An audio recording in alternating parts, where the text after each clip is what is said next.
নমস্কার, শুভ দুপুর। কেমন আছো তোমরা সবাই? আজকে মেয়েটাকে ছাড়তে গেছিলাম। আসার সময় একজন বাসনওয়ালাকে দেখে লোভ সামলাতে পারলাম না। অবশ্য এটা আমার দোষ কিনা জানি না, এটা বোধহয় সব মেয়েদেরই একই অবস্থা। শাড়ি গয়নার সাথে সাথে বাসন দেখলে লোভ সামলাতে পারে না। যতই থাক না কেন, তবুও মনে হয় যদি একটা নিয়ে যাওয়া যায় কাজে লেগে যাবে।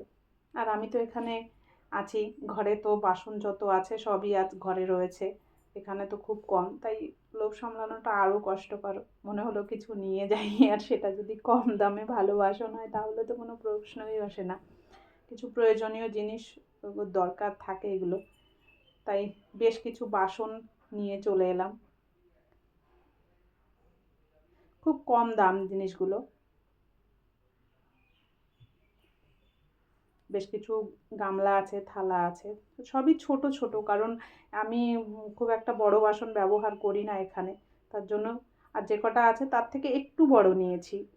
যেগুলো আছে একদমই ছোট হয়ে যাচ্ছে, মনে হলো যে কেউ একজন আসলে সমস্যা হয়। নিয়েছি বড় একটা নাইলনের গামলা। এটা এটা নাইলন কিন্তু পুরোটা। আছে একটা থালা, একটা প্লেট, আছে ছোট গামলা, আর 4-5টা বাটি। আর নিয়েছি একটা ছাঁকনি। আর বাসন কেনার এরকম লোভ আছে অবশ্যই কমেন্ট করে জানিও।